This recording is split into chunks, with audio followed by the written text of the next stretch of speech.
السلام علیکم دوستو رسول اللہ صلی اللہ علیہ وآلہ وسلم نے فرمایا، مومن کی زبان دل کے پیچھے ہوتی ہے، یعنی وہ سوچ سمجھ کر بولتا ہے۔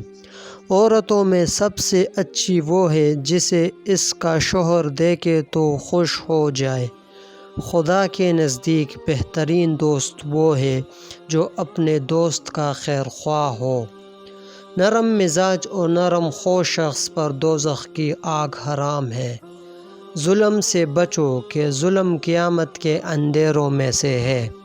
میں نے جنت میں جھانکا تو اکثر غریبوں کو پایا، اور دوزخ میں جھانکا تو اکثر عورتوں کو پایا۔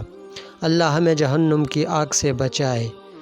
مومن کی مثال کھیتی کے پودوں کی ہے، جسے ہوا کبھی جھکا دیتی ہے، کبھی سیدھا کر دیتی ہے، اور منافق کی مثال صنوبر کے درخت کی ہے، جو کڑا رہتا ہے حتیٰ کہ ایک ہی دفعہ اکھڑ جاتا ہے۔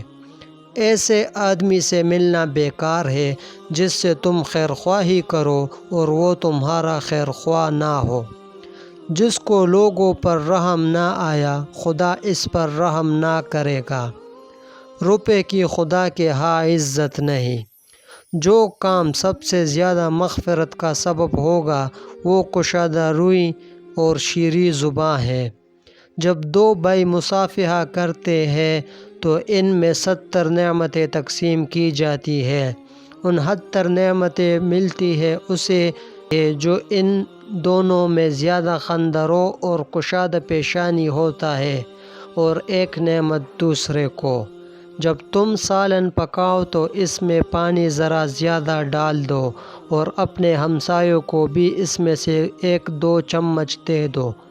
دو بھائیوں میں صلح کرا دینا نماز، روزہ اور صدقہ سے بہتر ہے۔ اللہ کے نزدیک اس سے زیادہ کوئی عبادت نہیں کہ تو کسی مسلمان بھائی کا دل خوش کرے۔ پڑوسی کو ستانے والا دوزخی ہے، خواہ وہ تمام رات عبادت کرے اور تمام دن روزہ رکھے۔ جو شخص بوڑھوں کی تعظیم اور بچوں پر شفقت نہ کرے گا وہ میری امت سے نہیں ہے۔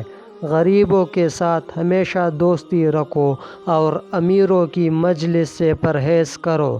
ہر نیک و بد کے ساتھ نیکی کر، اگر وہ نیکی کے قابل نہیں تو اس قابل ہے۔ ہمسائے کا حق یہی نہیں کہ تو اسے ستائے نہ، بلکہ اس کے ساتھ احسان کرنا بھی ضروری ہے۔ سخی اللہ سے قریب ہے، جنت سے قریب ہے، لوگوں سے قریب ہے اور دوزخ سے دور ہے۔ بخیل اللہ سے دور ہے، جنت سے دور ہے، لوگوں سے دور ہے اور دوزخ سے قریب ہے۔ میں اور میری امت کے لوگ تکلف سے بری ہیں۔ جسے سلامتی کی ضرورت ہو اسے خاموشی اختیار کرنا چاہیے۔ جو موت کو یاد رکھے اور اس کی اچھی تیاری کرے تو وہ سب سے زیادہ عقل مند ہے۔ دنیا کی محبت سب گناہوں کی سردار ہے، اور ایک اسی چیز کی محبت تجھے اندھا، گونگا اور بہرا کر دیتی ہے۔ نجات کیا ہے؟ اپنی زبان کو قابو میں رکھ، اپنے گھر کو کشادہ سمجھ اور اپنی خطاؤں پر رو۔ مزید اس طرح کی خوبصورت ویڈیوز کے لیے چینل کو سبسکرائب کریں۔ شکریہ۔